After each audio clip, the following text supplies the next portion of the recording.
necessarily those of the Emily Pearl Show, its sister stations, its affiliates, or its sponsors, but it is those of the individuals themselves who express it. While the Emily Pearl Show does take stances on individual issues, the show itself remains an entertainment platform. Free thought is a philosophy and not a policy.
Well, hello, everybody, and welcome to the Emily Pearl Show, live from Memphis, Tennessee, where we talk about anything we want to talk about.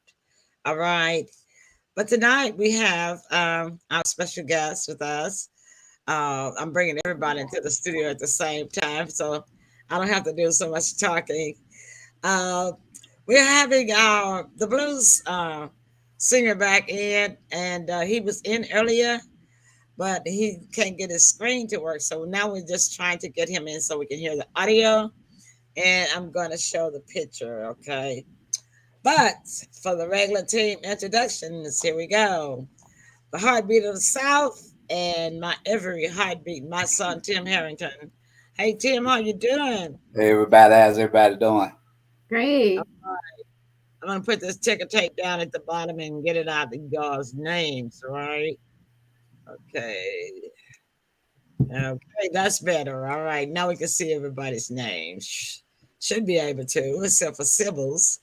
So, Sybil, I'll switch places with you because I know Sybil likes for her name to be seen. I'm over here by the Emily Pearl. So, and the co-hostess of the Moses who has on blue, like me tonight, and we did not even plan it. Sybil Marie Presley. Hi, Sybil. Hey Sybil. Hey, I had to show up on the cell phone. I don't know what's going on with the computer. We have this weather conditions going Yeah. on. It's probably upset the atmosphere. That's Signal, true because yeah, and tornadoes got and stuff like Yeah. that. High winds. yeah, Yeah. some strong winds going on out there. I could hear them.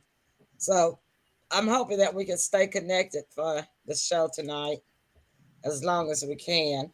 So far, I got it. so far we all right in Memphis. I know I got to share because I didn't finish sharing. So you guys help me share the share. But you know what? I don't know how much. It's kind of bad weather across the. There's Mary. Mary from Michigan has made it all right. Hey Hey, man. Mary. Mary. Mary. Glad you made it all right so far.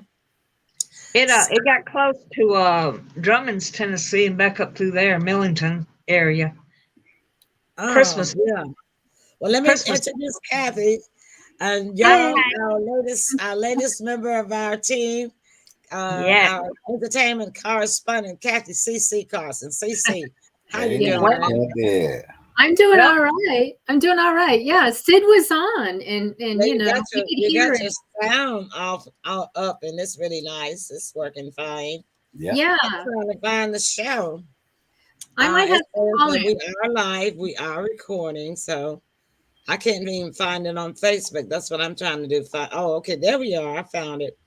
Okay, I was trying to find it so that I can do some sharing. Okay, so is Sydney going to be able to just come on in on the phone? Did you? Well, I'm calling him now because after he got off the computer because it wasn't showing video, he went on his cell phone and asked him lots of stuff. So said he couldn't do it. What did it do? Disconnect him from it? What happened about the cell phone? Well, he said he can see you now.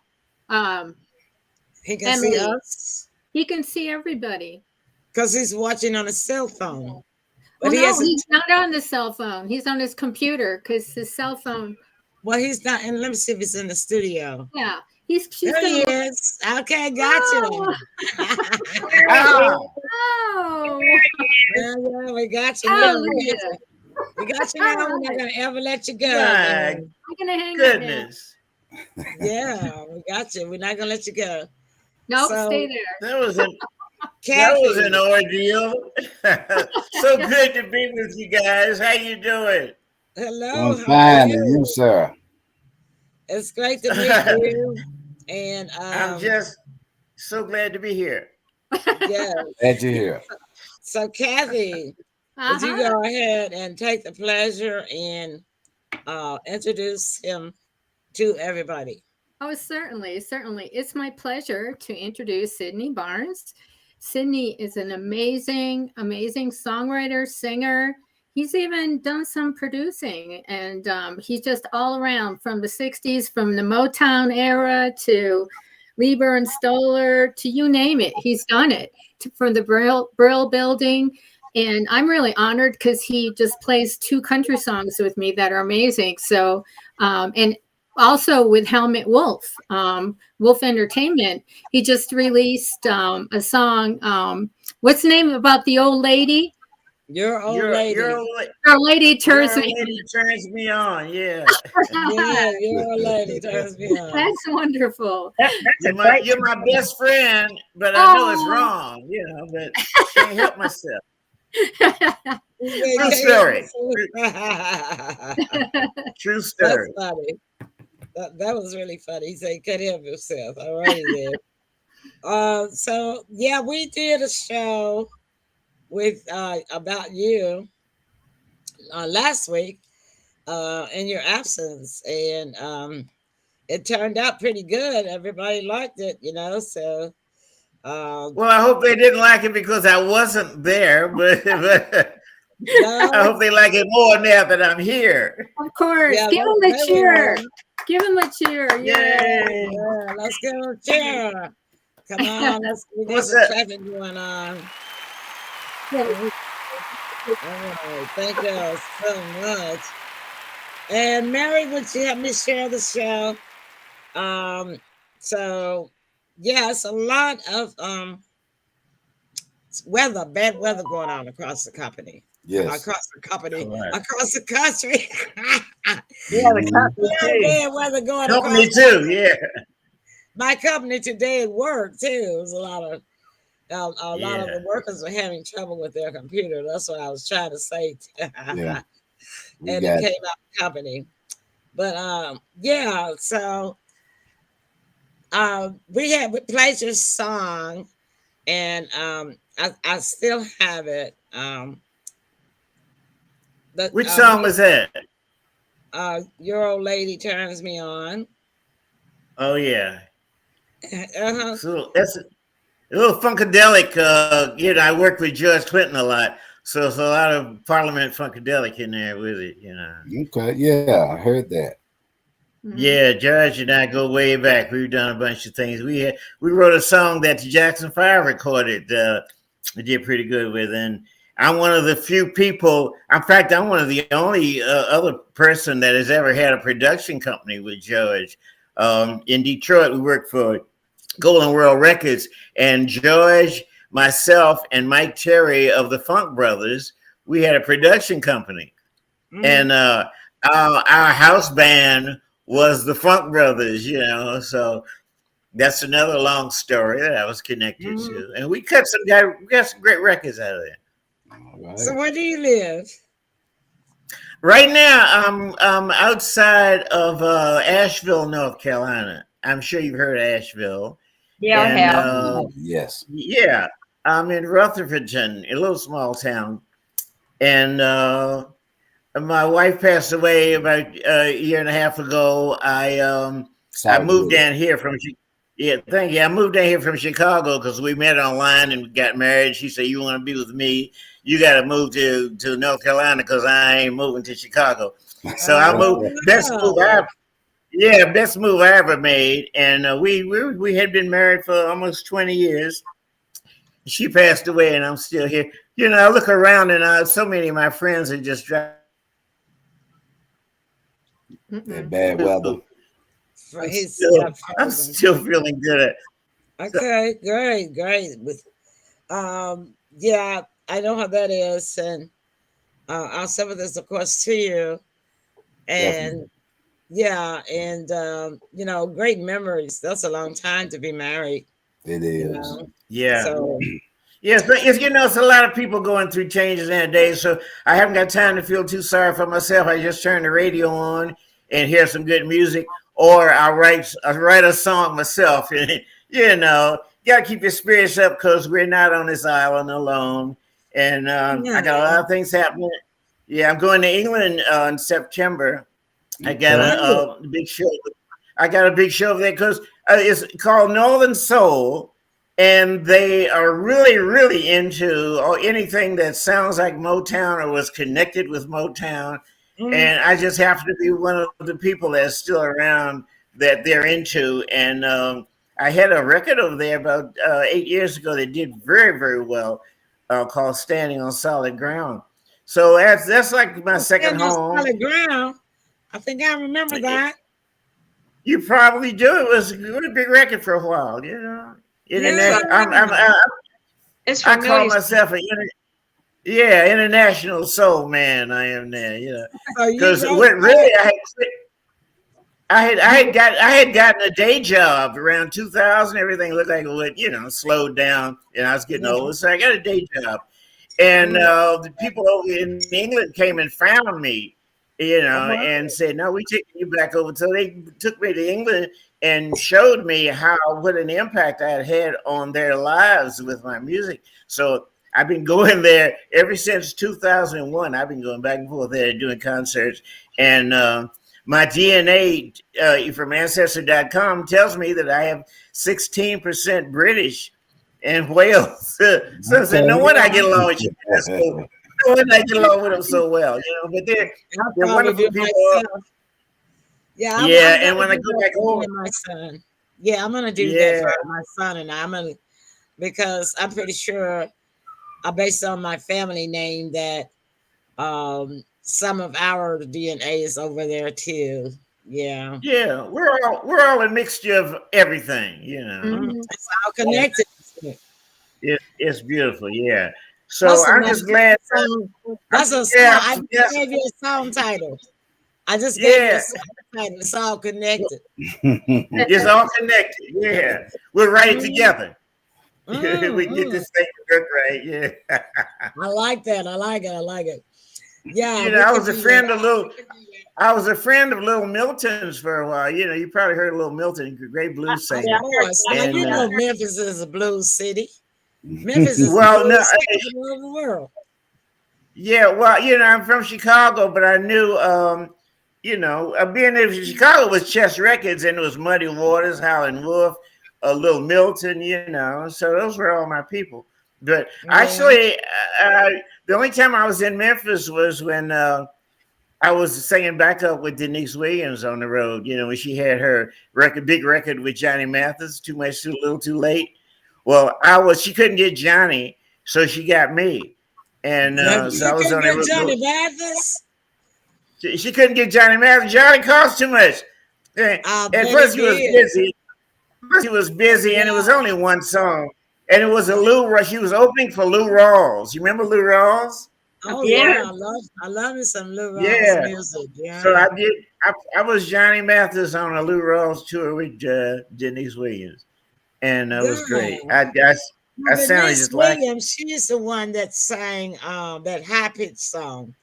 What was it? Yeah. Don't get her mixed up with Minnie Riperton. No. I think there was one. The song was on the tip of my tongue before I started trying. I just got to be free. That one, I'm singing on that. Yeah, I'm singing on that record. I'm singing. In fact, I did her. I said high song because she takes that free all the way up there, man. Right. But the queen, of course, is Minnie Riperton, Oh, and with loving you. You remember that, SYBIL? I know. Loving you. Yeah. You on that too? And I trained. I mentored Minnie. When I met her, she was 18 years old, and she was amateur. And I broke her into the big time on that thing. I see. That's one of the things that I've always done. I've always worked with younger artists, and take them under control. I'm under my wing, and George Clinton, Minnie Riperton, Maurice White, Donny Hathaway, Shaka Khan, the Dramatics. Shaka Khan, get out of the city. When I met Shaka, she was 18, and wouldn't nobody sign her because she was just too good at that point. And music was different. And she'd hang around me and my folks. I had a little place called my workshop. And they'd all hang around, and because at the time I was with Rotary Connection. I don't know whether you guys ever heard of Rotary Connection. No, I have not. No. Okay, look it up. Look it up, please. That's where Minnie Riperton started. We had 5 albums out. Black Gold of the Sun. Tim, I know you heard Black Gold of the Sun. That Charles Stepney arranged it. Charles Stepney never arranged all Earth, Wind, and Fire hits, but I was with them, and Minnie Riperton, I did kind of, she was in the group, so I worked with her on her high thing, and then she ended up selling 1 million copies with Loving You, and then poured Loving You, yeah. And she passed away shortly after that record became a hit. Sadly enough, she passed away. My goodness, and what happened to her? And she had breast cancer. She had breast cancer. Oh my goodness. Yeah. And we were. I was playing with. Did she know she had it? Yeah. Made the song? Yeah. They tried. Well, she was with Columbia and the Columbia Records, and they were flying people over to examine her and work with her. And I mean, she got the best of care. And then she went on Johnny Carson's show and a bunch of the other shows. Talking about it and spreading the word around and raising money for the cure, try to get a cure for it. But she was a sweetheart, and she was one of my little students, and I'm proud of her. And they were all just about gone now. I think the only ones left now, me and George Clinton.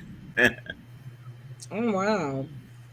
So go ahead. Now you actually went to high school with Herb of Peaches and Herb and Martin. Oh yeah, Peaches and Herb. Yeah, well, I started putting groups together at an early age, and because my mother was into that, she put on plays and high school shows. So I learned how to do that. So when I moved to DC with the family, I started hearing doo-wop, and my whole world changed, So I said, I gotta do doo-wop. So I started putting groups together, and I was looking for guys to sing with me.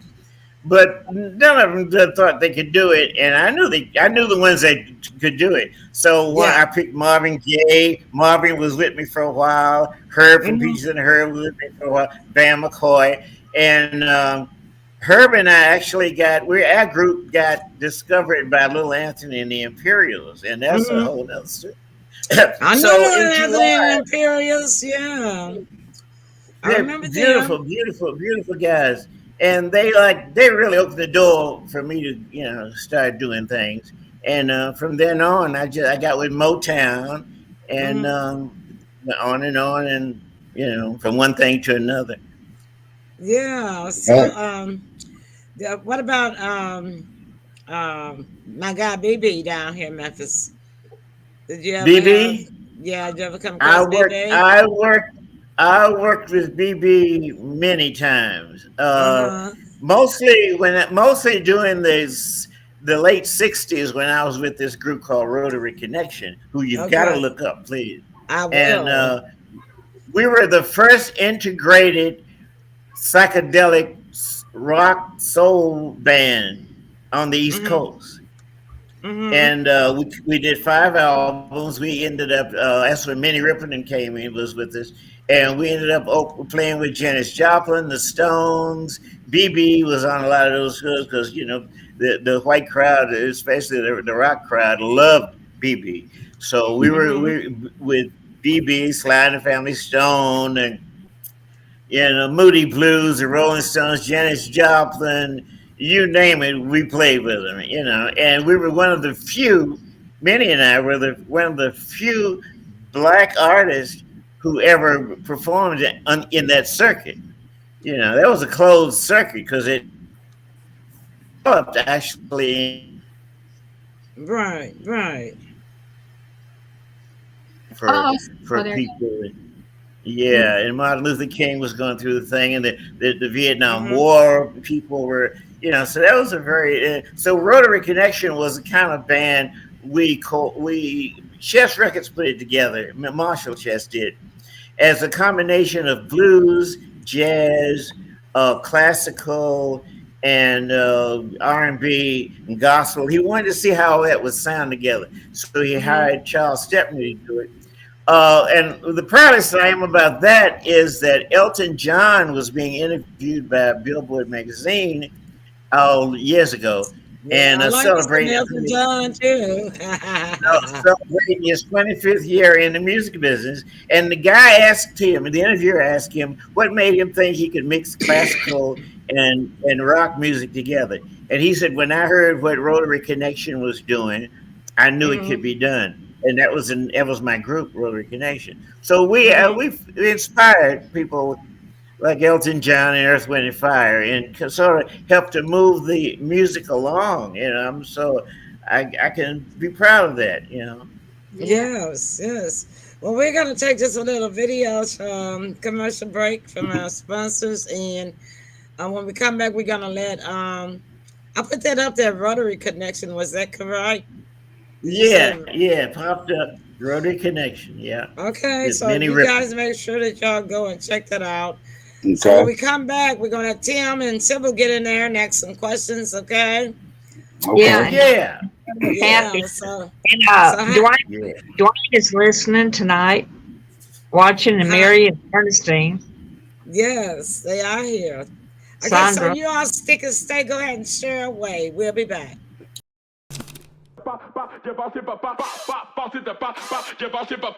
Welcome to the Shack 12-Week Shred. My name is Rock Shabazz, and I'm here to take you through the same program that I made for this guy right here. This program is without a doubt a huge reason why I was able to get fit and stay fit. If you put in the work and stay consistent, you just might be able to keep up.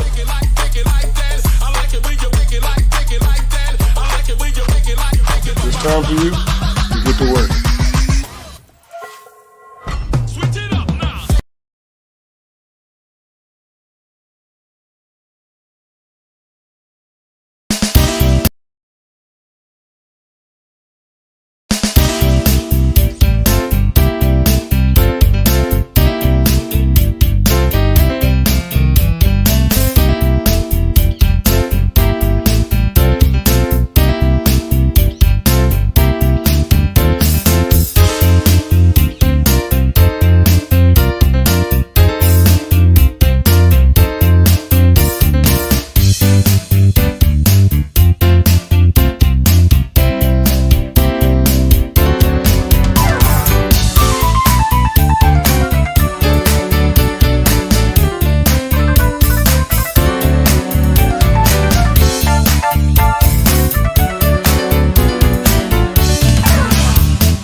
righty then. We're all back. We've all changed positions. All right. Yeah. That happens sometimes.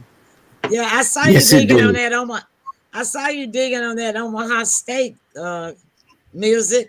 You know, I was wondering if I asked to see that steak like I was. That's it, man. You was in it. You were drooling over that steak. I was throwing to it because that steak was looking damn good. To me too. Really. That's a nice little jam too, isn't it? It is. I like that. Thank you. Yes. Okay, Sybil. I know you got some questions for our guests. Well, okay, and you are such a delightful guest too. Wow. Yes. I'm sure you, that Sybil. Give them a round of applause for that. Okay, audience, y'all in here now. Come on. Yay. We got a delay going on. They in here though. Okay. Thank you very much. Now, who is NASA? Muhammad. He's saying hi. Oh, okay. Yes, hello. He's watching you. He's watching us. Yes. yeah. Hey, man, how you doing? All right, Muhammad. We are an international show, so people from all over Great. the world watch the show, you know. All right. And a lot of them watch it. They don't come in the comment column. So welcome, Nasir. We're so happy that you're here. Did you see what I did there? Go ahead, You're a professional. Go ahead, Sybil. Go ahead. Well, all right. So, when did you discover that you had musical talent? When I was a kid, I was born and raised in the hills of West Virginia in the 40s. And the only radio we had to listen to play country music because there was no other stations. So I really got into bluegrass and harmonies. And I went to church with my mama because she was in the gospel choirs and things. And so I was in the gospel choir. I just loved it. She had a beautiful voice. She taught me how to sing, and I'd listen to her. She sang so good. I'd go to church with her, and I'd get embarrassed because she sang over the other people, and it sounded so good. Everybody would look at her and frown, and I knew they were all jealous. And the more they look around, she say, so that was always like, the mama, but she had a beautiful voice. And I realized that, singing along to people like Nat King Cole and Billy Eckstine when I'm growing up, listening, I'm going, hey, I can do it too. And it made me feel good because everybody couldn't do it, and when you can do something that everybody else can't do when you're growing. And plus, I was a little scrawny kid, always been messed with, and I need an escape. And when I realized this was an escape, man, hey, I went for it. So that was it. That was it, Sybil. At an early age, I fell in love with music, and music fell in love with me. And the universe chose me not to be. I told the universe, I said, listen, I want to be in. I was about 12 years old, and I said, I want to be in this thing, this music thing, but I don't want to be a star. I want to be in it. I want to be around other people. I want to participate. I want to encourage. I want to teach. But I don't want to be a star because that carries too much baggage. It does, so the universe says, okay. I heard a voice inside myself said, we will allow you to do this if you do it for love and not for money. And I did. So I've always been taken care of. I never had to worry about money. And I got so much love from doing it. And I did actually help music to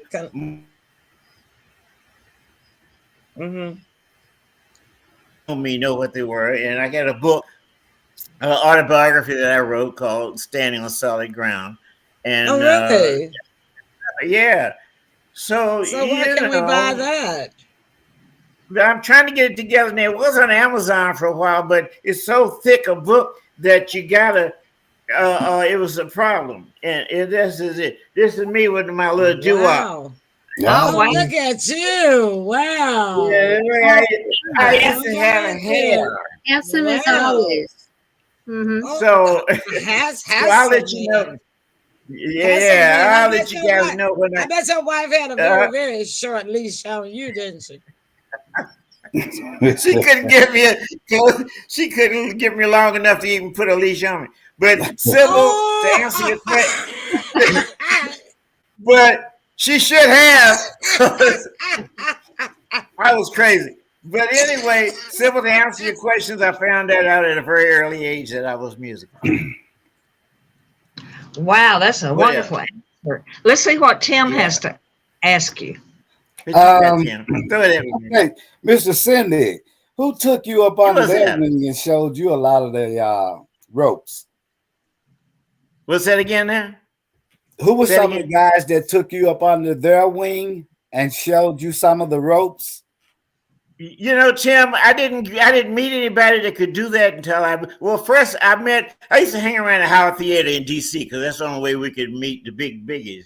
And I met Bobby Darin because he was like a white guy on a black tour and nobody wanted to deal with him. And I was just hanging around. So I knew who he was. I knew who he was, and he was alone. And I said, "Hey man, let's hang out." Bobby Darin. I remember Bobby Darin. Yeah, me too. So he had a lot of nerve. He did some acting too. Yeah, he did acting. He could do impersonations. I mean, he was good. But he's in DC, he's by himself. We hooked up, and he told me, he said, "Man, if you really want to be in this business, you got to move to New York because that's where it is." So when I told my parents I moved to New York, and they said, "Well, you want to be in the business, we'll help you. We'll move to New Jersey, but we're not moving to New York. That way you can go to New York every day." After I got to New York, it was just the rhythm and blues and doo-wop was just starting to take off, and it was a place called the Brill Building, where all the big offices were. But at the bottom of the Brill Building was a place called the Turf. And the Turf was a restaurant where all of the black entertainers could come downtown and hang out and not be bothered. So it was people in there like Jackie Wilson, Lloyd Price. Oh, Jackie Wilson. Don't say nothing about my Jackie Wilson now. I'm hanging out with all these people. Emily, that I was, starstruck. So what happened was when I showed up, I'm a young cat, wanted to get into it. They took me under their wing. They knew like they found out I could sing. I was serious. I was nice. I wasn't trying to take advantage of nobody. So Otis Blackwell, who wrote "Don't Be Cruel" and "Great Balls of Fire," he was the only other. It was only two black writers in that circle at the time. So they took me under their wing. Well, the other guy's name was Teddy Van, and they gave me my first breaks. Everybody else wanted to deal with me, but they were the ones that took me in because they knew what I was going to do because they were the only other blacks. It was only two of them. It was hundreds of other cats around. And then eventually Carl King started coming around the Turf and Jerry Golfin and all the white kids with, Paul Ankas because it was in the bottom of the Brill Building. So it started growing and growing. And that's how I got started. Is hanging out and guys says, "Hey man, you can sing. You want to do some demo work? You want to, come over and watch us, write some songs with us, yeah, and like Jackie Wilson, Lloyd Price, and all them guys, But I looked around and I said, man, they're stars, but they, because I went to a couple of homes that they had for parties and get-togethers, and they wasn't living no better than my family was. So I was saying, wait a minute, there's something wrong with this picture. They got these shiny suits and the hair all did and everything, but they ain't making no money. So I just want to do everything in it. So I don't have to worry about the money. I'll just be involved in everything. And so that's what I did. And eventually Motown came to town. Well, I was doing things with Lieber and Stoller, they were really. Wow. This guys got little talents, bring them in. So they're fan. Kind of breaking up on us. Yeah. Okay. When you get right up in the computer, it breaks out. Just back up a little. Yeah. Discuss. Okay. There you go. When Motown, I know how the excitement is. I know how the excitement is. You know what I'm saying? Yeah. So when Motown, y'all just want to see my thing. When Motown came to town, it was sort of a closed society, you know, because there were strangers in town, and they were the only black company doing anything really, really big there. So everybody respected them. Yes. And when I auditioned, I went in. I was walking in the door with my demo when the guys with the furniture were moving the furniture in. I heard that. So they said, "What you want?" I said, "I want to audition my group."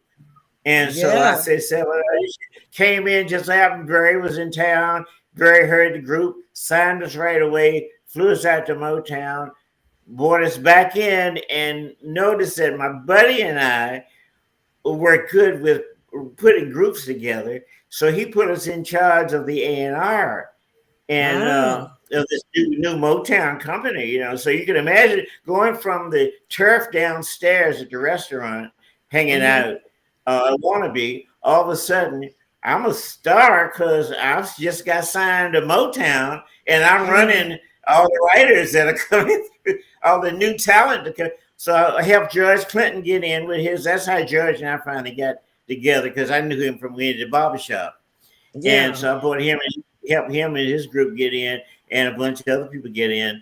And we just had a big time, and that was my Motown. Then we went to Detroit and cut at the Detroit studios with the Funk Brothers and all those people. So I was in heaven. You know, wasn't making no money, didn't want to be no star, but the universe was letting me, you know, learn and so I could show others. Right. Wonderful. All right, Tim. Who's next? And that's my story. Kathy. Who's next? Okay. So can you let us know what you're going to be doing in Washington, D.C., since we've been talking about this now, Sid? Okay, so yeah, what it is, it's going to be at the Martin Luther King Memorial Library, which I'm very proud of. And it's a society of folks that appreciate doo-wop music, because doo-wop was kind of started in DC with a lot of the Clovers, you know. And but it was a whole lot of doo-wop groups, and a whole lot of singers come out of Detroit, DC. So because I was in DC with singing with Herb and Marvin and a bunch of people, I'm a DC doo-wopper. So I'm part of that heritage. So they want me to come in July, and they're going to have a panel, and they're going to have people talk and discuss and, you know, talk about the days of doo-wop in DC and how it grew. Doo-wop, yeah, and how it grew. Doo-wop, doo-wop, doo-wop, doo-wop. So you're a DC doo-wopper. I like that. You still got that voice. Wow, listen to that. I ain't going nowhere. Yeah. It's awesome. Wow. I mean, you can got that really good, clear, high voice too. So what's your main key? Are you like a tenor? Are you main key? Probably all. You know what I'm proud of? Ray Gordy, Barry Gordy's wife, she wrote a book called Bury Me in Motown. And one of the phrases in her book, she writes about meeting me and my partner and everything. And she said, I was particularly taken by Sidney Barnes because he could sing like Marvin Gaye, Smokey, anybody that we needed to sound like to do a demo. He could do it. So let me hear a little. Let me hear a little bit of your Smokey Robinson voice. It's okay. Ooh, baby, baby. That's it, all right. You got it. Started up a little high, so I got to take it back for myself. You got it. That is it. Yes. Mm-hmm. That was one of my faves too. You know, he grew up down here in Memphis for a little while. Yeah, he's been around. You know, I'm also a big Nat King Cole fan. When they first started doing karaoke, there was a company out of New York, And Herb Abelson, who started Atlantic Records, who was retired, was a good friend of mine. He got the contract to do some of the first karaoke stuff. Well, he hired me to do the voices because I could do them all. So when the karaoke company put the records, put the CDs out, voice on one side and the music on the other side, people were writing the karaoke company saying, "Who is that guy? That's Nat King Cole. Who's that guy singing the Nat King Cole demos?" So many letters came into the place. They had to start putting my name on the cassettes that I was singing on. Okay, and that made the other singers, which was a lot of them, want their names on their thing. So that started that, and until I came along, they weren't doing it. Yeah, that was awesome, man. But if you get a chance, I've got some things I can send you because they're still on cassette, but I'm going to transfer them to the computer. But I can't even tell it when I'm doing Smokey. What is it? Don't say goodbye, God. Yeah, and I sounded so much like Smokey. It was freaking me out. But it's freaking you out, huh? So that's fun. I'm blessed about that because I made a lot of money. Yeah, I was thinking you thought Smokey had come inside you. Oh my goodness, he's so sweet and mellow, Yes, he is. But, that voice, yeah. And I love, Jackie Wilson was one of my faves. He had kind of a silky voice, but he could put it in that rock and roll style. Oh, Jackie work, was, baby, Jackie was work out. Come on, baby. Yeah. Baby, he was one of my idols, and I'm in the What's that? CATHY. The studio tell me when she comes back. She might have had a bad weather connection. Yeah, the show still rolls on with Mr. Sidney Barnes. Yeah. Blues singer, star, legend, writer, songwriter. Yeah. A big legend. Friend of Jackie Wilson. I used to hang out with Jackie Wilson. Ain't that so? I have hung out with some of my biggest stars that I idolize. Yeah. I just hung out with. That to me is success. Yeah. Did you ever get a chance to be around Mavis and Pop Staples? Did some shows with them and Staples singers and loved them. I was close to Pop Staples, when they were kids because me and he were old dudes. But what about the Queen? What about the Queen of Soul, Riri? Didn't know her too well. Met her a couple of times, but didn't know her too well. Yeah, I was just so in awe of her. I didn't even know how to do it. Plus, there was a lot going on around her. There's a lot going on around her that I knew about. I knew her husband Ted, so I didn't want to get it. I didn't want to know her. Oh yeah, he was. Ted was dangerous, wasn't he? He was very Excuse me. Okay, we're gonna take a break because my sinus is trying to choke me with all this. Yeah, I got it too. Yeah, bothers me too. You gonna show me that steak again? I'm back. Hey, Kathy, you back? You gonna show me that steak again? I'm chewing on it. The grizzle and everything. All right. What thing? On the steak. The steak. I'm chewing the Omaha commercial. steak. We see the steak. That's you want to see the Omaha? The commercial. Oh, all right. Okay, no problem. All right, y'all heard what he said. He wants to see that. Show me no blank screen. Show me a steak, baby. All right. Show him a steak again. All right, listen, y'all stick and stay, and please sure the show don't go away. We'll be back.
What am I gonna get?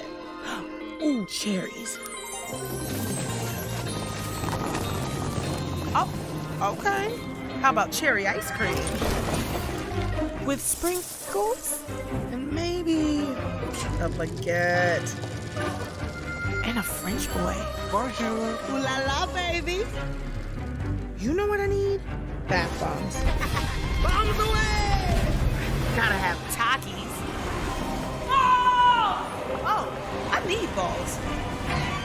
Okay, I'm gonna need some glue. Oh, and a new charger. I can never find those things. And I gotta get flowers for mommy. And a little something for me.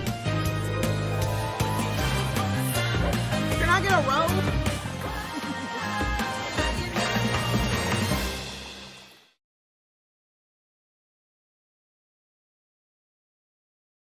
A VPN is great for security and privacy. By hiding your IP address and encrypting your traffic, it shields your data from snoopers and all kinds of cyber attacks. But its protection scope is limited. So, NordVPN is becoming more than just a VPN. We are introducing a brand new feature to the desktop apps, Threat Protection, and it's going to take your digital security to the next level. Once you enable it on your NordVPN app, Threat Protection will guard your device against malicious websites, malware, trackers, and intrusive ads, even if you're not connected to a VPN server at the time. That's right, when you switch it on, it'll stay on, regardless of your VPN connection. Let's take a look at how it can improve your cybersecurity. Online, one wrong turn can spell disaster for your private data, but not with Threat Protection. It blocks dangerous websites that might potentially host malware, even if you click on a dangerous link by accident. Next up, Malware Protection. If you accidentally download an infected file, it's not the end of your devices just yet. Threat Protection scans every file you download. If a file turns out to be infected, it gets deleted immediately before it can wreak havoc on your computer. Most websites you enter are stuffed with trackers that follow you from one page to another, creating a unique profile of who you are and what you like. Threat Protection blocks trackers, so you can surf the net with more privacy. Ever opened a web page only to be bombarded with intrusive ads and loud autoplay videos? Well, they're not only annoying, some of them can actually be a cyber threat. Threat Protection blocks the intrusive and malicious ads on the spot. So, how do you take your device security to the next level? Make sure you have the latest NordVPN app version on your computer. Then open it and click on the little shield. It's the Threat Protection icon.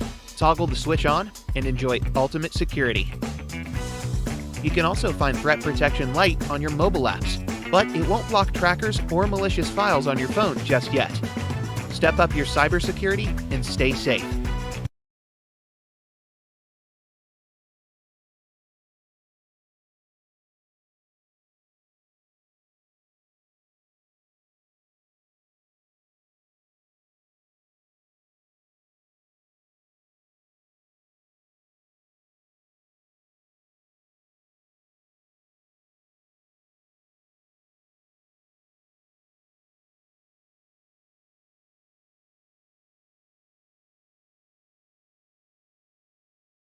So, are you going to Amy's wedding? I don't have the money. Yeah, you do. Who are you? I'm you, from the future. And I just got paid. And I'm Dave. I can get you up to $500 of your future money now. Up to $500 instantly? Instantly.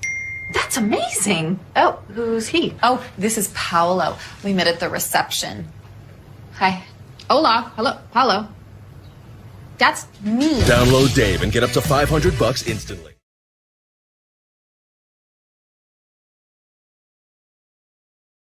Instantly. All right, everybody, I'm coming back into the studio. And before I bring in the rest of the team, I'm going to share Mr. Sydney Barnes' professional photo with you. Some of you saw it last week, but I want y'all to see it again. And it's going to put me over there in the corner at the bottom, but I want y'all to see Mr. Sydney Barnes when he's decked out, okay? All right, here we go. Coming right up.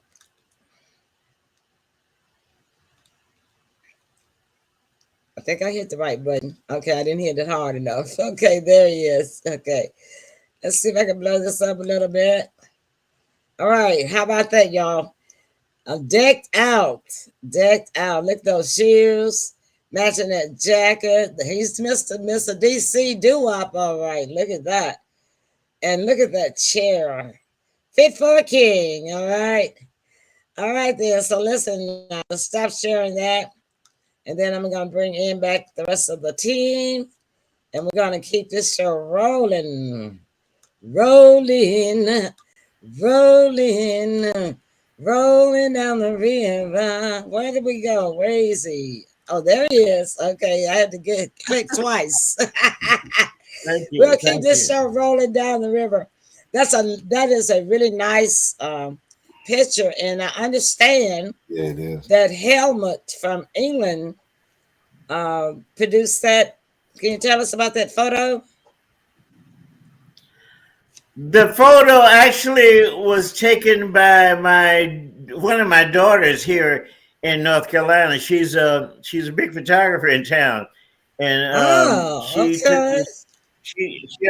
she's taken all Daddy's photos ever since I married her mama, and she's been at shows and she takes some promo things. She's Audrey Goforth Photography in Asheville, North Carolina. She's big time. So I got that on my side, thank goodness, and that's a good thing. God's always blessing me. Yeah. Oh, yeah. So I wanted to see, do we have any comments? Audience, please type in your comments. Questions for our guests, okay? We have Sandra from Memphis. She says she's, hello, everyone. She is enjoying the show. All right. Hey, Sassy. So much. Hey, Sassy. Sassy Sandra. Yes, Sassy Sandra. Okay, Sybil, get back in there. I know you got some more questions. Well, I would like for Cathy to tell us how she met Mr. Doo-Wop. Oh, okay. Well, through Helmut Wolf. He actually said he was handling a song, that newest release, and I was like, oh, that's cool. And then before you know it, I don't know, somehow we talked about what he was doing, and we talked about country and how that really was at the heart of SIDNEY growing up in West Virginia. So he asked if I could handle his 2 country releases.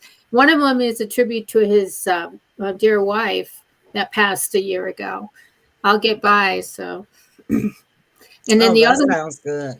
Yeah. And the other one is Call Home, and they are amazing. As soon as I heard them, I was like blown away because I've spent a lot of time in the country music business, even more than other aspects. So, he's really talented. He's just amazing.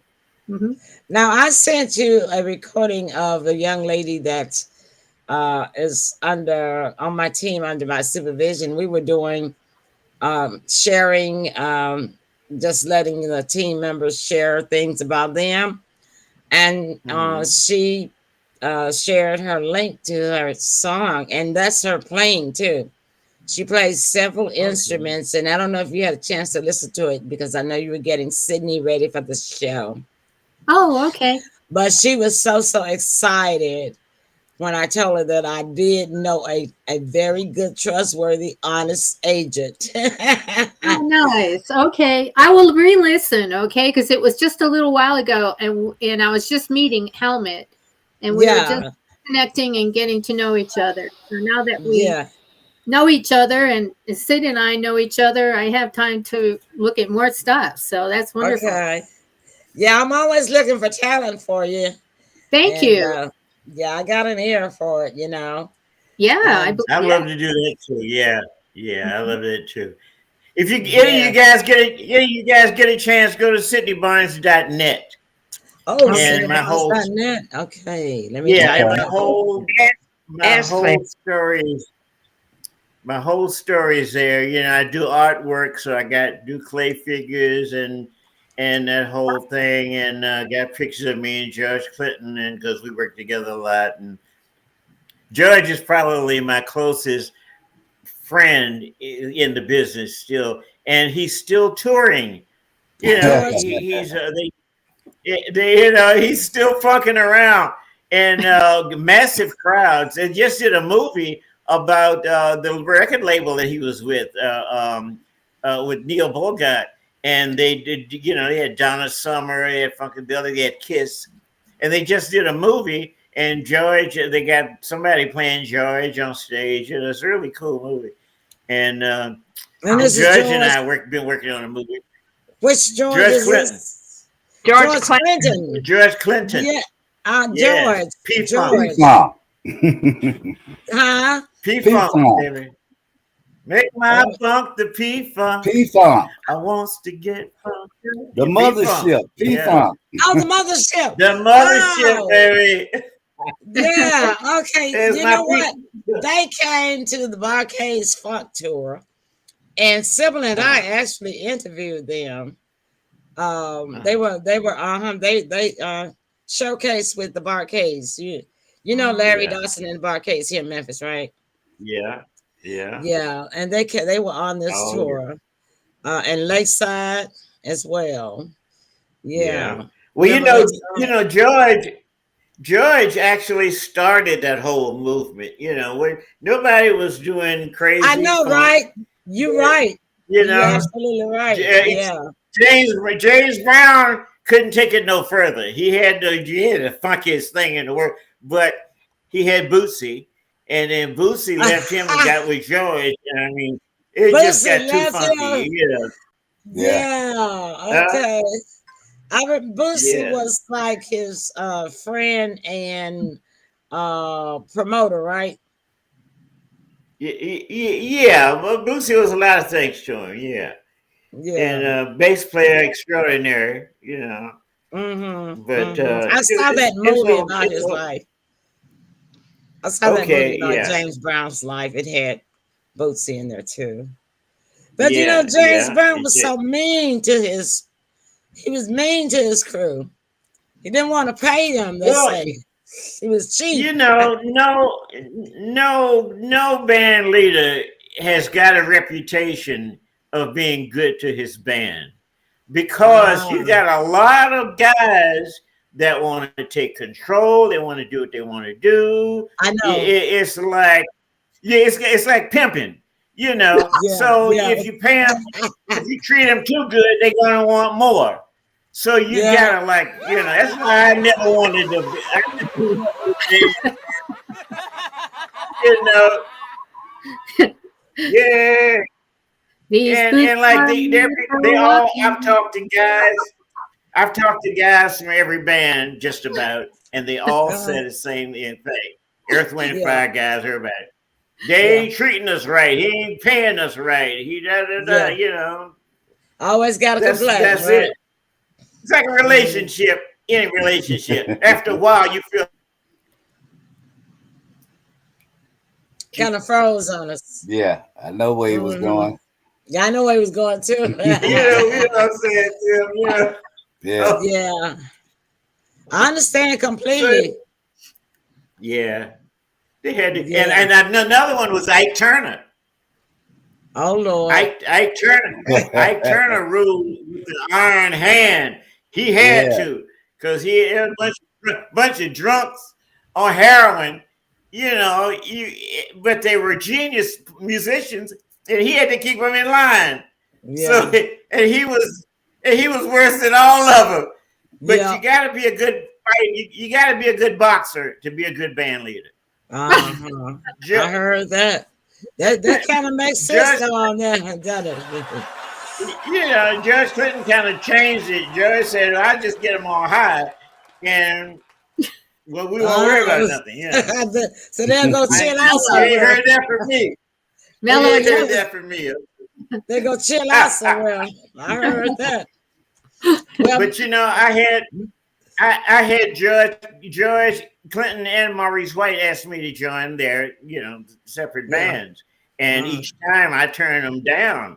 Because I'm not going through that. I'll just remain friends with you guys and come to see shows, but I'm not joining y'all's band because I understand. It's crazy. Hi, Ed. All right, we got Ed in the house. Hey, what's up, Ed? Hi, Ed Keeper is a big concert promoter that I met about 2 years ago now, right, Ed? So we got Mr. Sydney Barnes here, the DC doo-wopper and Motown legend with us, and he's talking about all the big top names that he has worked with, hung around, and he's still friends with George Clinton, right? Mm-hmm. Okay. Yeah, that's right. So, and not only that, he's big in England because Sid, can you talk about what you're going to do in October in England?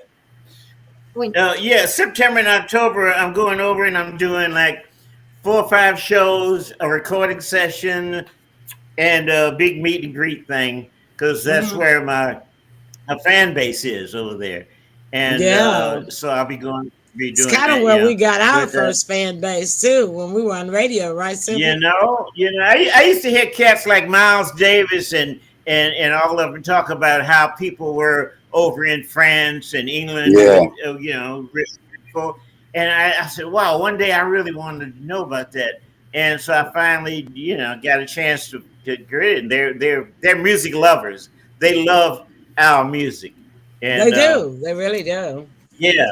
And they appreciate it. So thank you for popping in there. Yeah. That's wonderful. Yeah. And Yes. Yeah. So now, what part of England are you going to? It's near Manchester. I've been all over England. I've been to Manchester. You name it. Yeah, it's funny towns name. But you know, my movie, my editor that edited my movie lives in Hull, England. Hull. Okay. H-U-L-L. Where is it? Where is that, up or down or what? I have never been to England. You gotta go. You gotta go. Yeah. You know what? If I could afford it, I would probably tag along with you, but I can't afford it. I got a wild time. If I live long enough, darling, I will take you with me. No! Can I do it this time? What's that, Sybil? What you said, Sybil? I said, wow. I heard Sybil say something. Yeah, don't forget me. Oh, you want to go too? You want? Okay, there's three already. Three airfares. Sybil, like, don't forget me. Okay. Captain knows she's gonna be there. And Tim, how about you? Yeah, I might as well come on too. I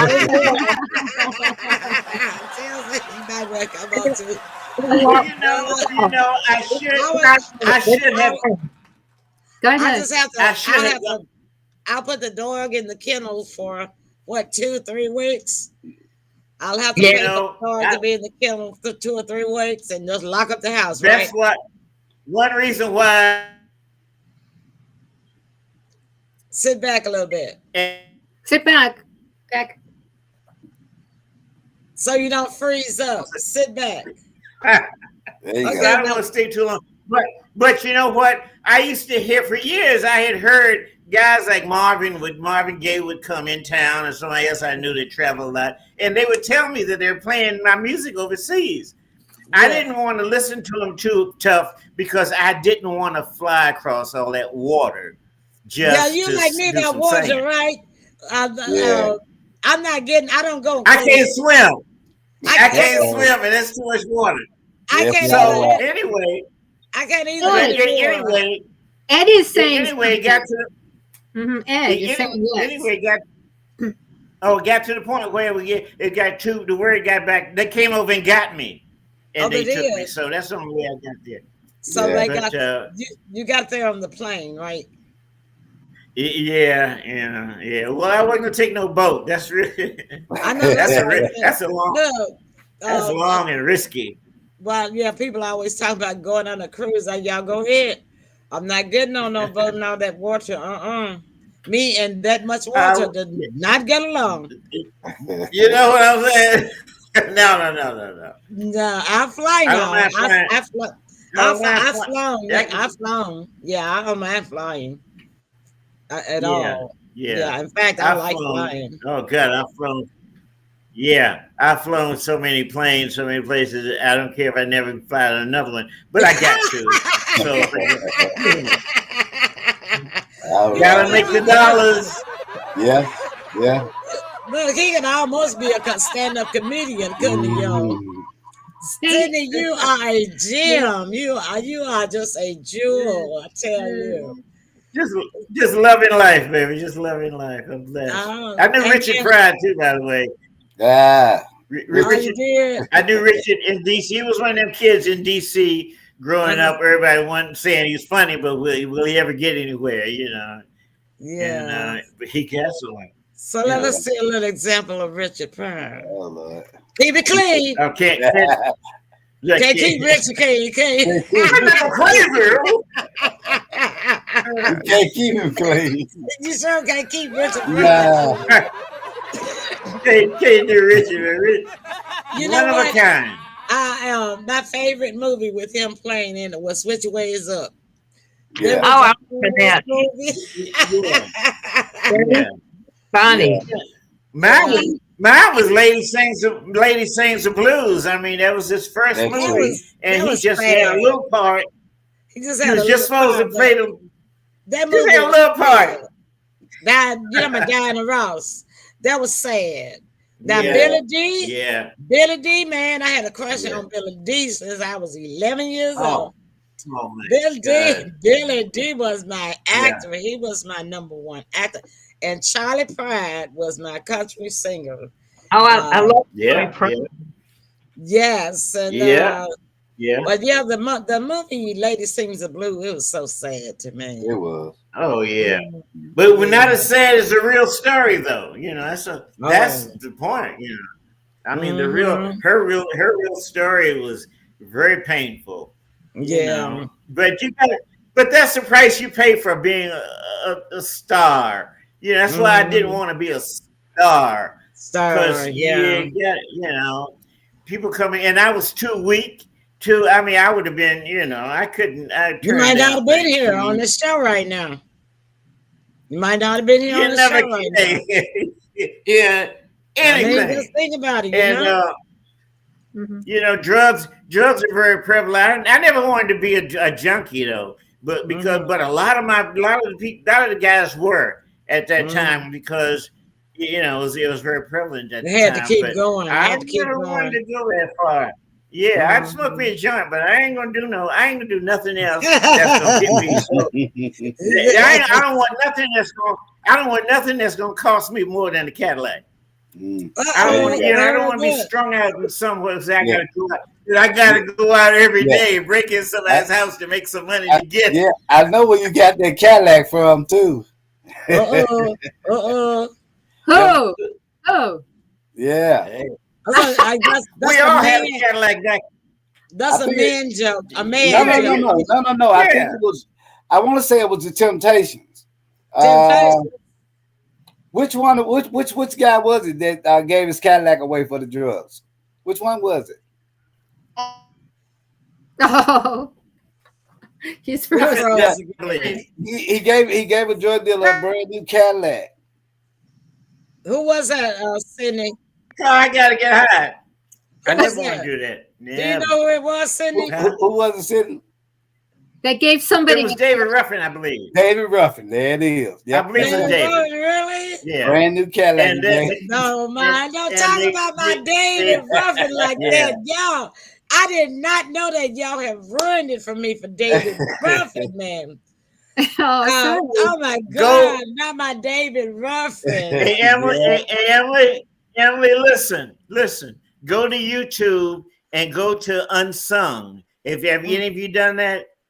Unsung is a show that tells the story about what actually happened to a lot of people. I'm on there with Minnie Riperton, her story.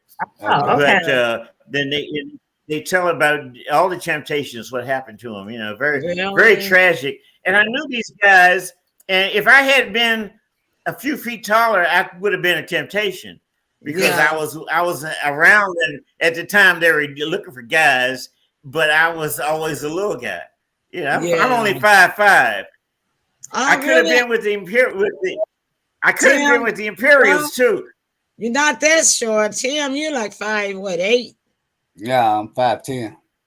Are you really? Oh Yeah. my goodness. Yeah, I'm 5'10". Oh, you tall? Yeah, I'm 5'5". That's a little. Well, I'm 4'8".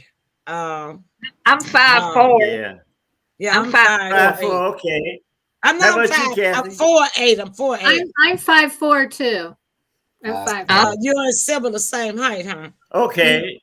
But I'm still stuck on my David Ruffin. David Ruffin. I did not know my David Ruffin gave away Cadillac 25 miles to go, man. Yeah. And he gave away the Cadillac. He didn't care about no Cadillac. Is that where he got the song for? He had to walk 25 more miles. Possibly. It's possibly. No, that's Edwin Starr. Oh, Edwin Starr. 25 miles. Oh, that's right. That's right. Okay. I feel better now. I mixed up my songs. I feel. The moment she left me, the moment Edwin Starr, the moment she left me, that's his song, right? Yeah. My whole world. Yeah. The moment she left me. The moment she left me. Yeah. Yeah, baby. That's David. That's David. Yeah, I knew that was one of my songs. And that's what I was saying, David. Lord have mercy. But Edwin had a song. Edwin had a song now called 25 Miles to Home. Yeah, I liked that one too. But you know what? I think when I was young, I think I just thought that was David Ruffin. But yeah, you're right. It was Edwin Starr. Yeah. Because my mother had a music student who had the same name as Edwin Starr. His name was Edwin too, his first name. But yeah, I knew that was my song there. My whole world ended. Oh God, I sing that. I hum that song and sing that song now sometimes. Just because it was just my whole. David was. It just left. It's something that just stays with you. It's one of those forever songs. You know what I mean? Yeah. It's one of those forever songs. It just is. It's just like and the other one. I'm all his songs were. It's so many. You guys came. It's so. You guys had real competition. I don't know how you all did it, man, because you all had to sing, not sing. You had to sing. Yeah. And you guys, it's often imitated but never duplicated. That's right. Yeah. Right. We had to be singing. Mm-hmm. They don't sing too much no more, though. They don't. They don't. They don't know how to. They don't know how to. They use technology to make their voice, and then when they go to concerts, they mime. Off of their own records. You know what I'm saying? They don't got no voice. They lip sync. Right. I said mime. I guess the same thing. I don't know. But yeah, those were the days. Those were the days. That was real music. I don't think we'll ever get back to good music like that again. Did you? And that's the best music in the past. It's the best. Yeah, definitely. Well, it's the best. It's the best to us, that knowledge of what's right from the age. You know what? I find you might be surprised, Sydney. I find a lot of young people that like oldies. The oldest, they like them because they can feel the rhythm and the soul that comes from that music, and that's not something that they can feel from their music. You know what I'm saying? Well, that brings us to a good topic, if you don't mind me bringing it up. Sydney would love to go on the college circuit and be a speaker. That's one of the things he'd like to do, as far as give talks to the young folks and everything. He really identifies with young people, and I think that's a great thing, right, Sid? I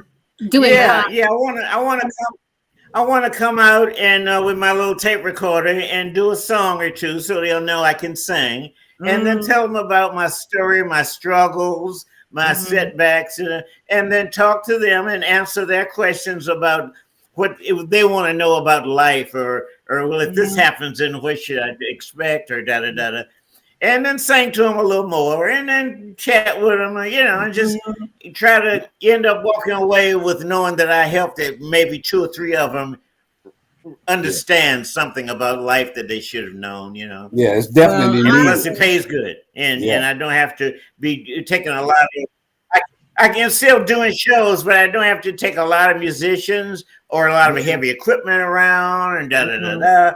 And I can still do my thing, So I like that. I like talking to people, and especially. I may can get a hookup for you. I may can get a hookup for you for the University of Memphis here, because my good friend Sherry Neely, who is she used to be a public relations promoter, music promoter for the barcades and a lot of the concerts that would happen down here, but she just switched careers about 3 months ago now, and she's public relations director, I believe it is, over there at the U of M, at the University of Memphis.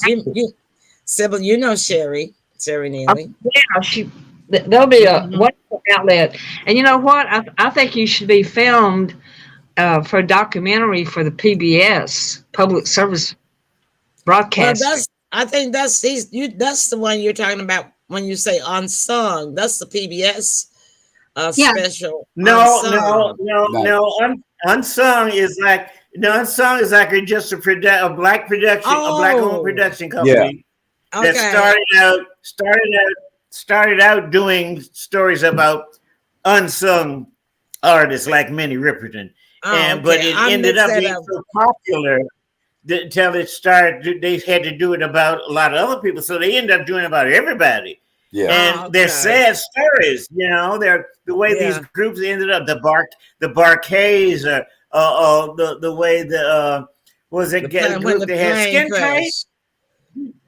When the plane crashed and they had to regroup, reorganize. Them, but Otis Redding. It just they tell stories about everybody and what their highs were, and who took advantage of them, and and how they ended up. And it's very happy. Go there, please. It tells about a lot of my favorite heartbreak, along with Minnie Riperton, which I was interviewed on, was Alexander O'Neill. Remember Alexander O'Neill? Not sure. I loved Alexander. What did he put out? And he's he had to do it with this girl. Say Friday, Saturday, Sunday, every day love. Oh yeah, I remember that. Okay. Alexander, and a lot of great. I mean, he was a singing dude. The guys that were with Prince ended up producing him with the time, Mars Day and the Times. Those guys, they ended up producing Alexander because he was with the time. But anyway, he ended up bad. Any group that you could name that had a #1 hit back in the day, they didn't end up too well. I know what you're saying. They didn't end up well. And we're going to end up well because we have enjoyed you so much tonight. And you have just been so open with us and sharing that we just appreciate it. And we could go on and on and on and on, but we won't. So what we'll have to do is we'll have to have you come back again. Yes. Can I do that? Okay. Oh yeah. Maybe I can get to work better next time. But but it's really been a pleasure. I want to thank you guys. It's really been a pleasure. Check, send me an email, Sydney Barnes 954. I'm going to contact you on your website, okay? Can you get messages from your website? Can you get messages from your website? He has his email there. Yes, it gives you my email thing. Okay, But Emily, Sybil, Tim, And Kathy, it's really been a pleasure. I love you guys. Thank you so much. Thank And you. it's been fun. Thank you. We thank you. Sybil, It was Sybil, worth it. It was worth the trouble we went through to get together. Absolutely. Absolutely. So Sybil, just with the documentary, if you have any connections that might want to do something on Sid, let us know too. Because I know you're in the me and Emily's gonna work on it. Me and Emily will work on it. Okay, sounds good. Yeah. What was that? Sounds good. To give Make him a someone for she said a documentary on Sydney to ask around and see if maybe we can get that done. And we'll see what Miss Neely has to say about it. Well, no, that wouldn't be that. She wouldn't do that. I said that maybe I could get him a speaking engagement. Oh, that's right. Yeah. She's not gonna. She don't do documentaries or filming. Sherry doesn't do that.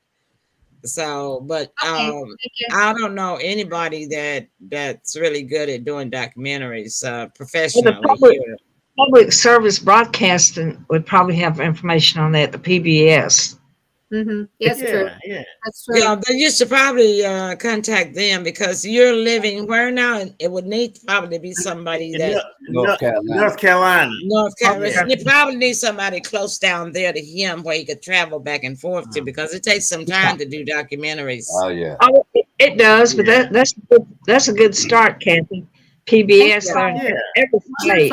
Right. And we all get to go on a trip. Yay! All right, everybody, let's give our guests and the team a big round of applause again.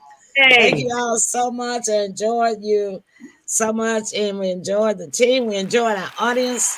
Yes. Thank y'all for coming and tuning in, all of you. Ed, it was good to see you again. And you got to come on the show. Let us know what you're doing because I know concerts are going on now still, right? Yes. So we got a lot to catch up on. So since time is waning, we're going to cut off right now. No last comments. And we're just going to leave out with our comment from our guest, Sydney. Words of wisdom right quick. Yeah. I love you guys. In fact, I love everybody, and God bless everybody. Treat everybody well. Always just love your music and your folks. You know. I know that's right. Be good. Good. Yeah, and be good. Awesome. All right, everybody, wave goodbye. We love y'all. Good night. Thank you for joining us.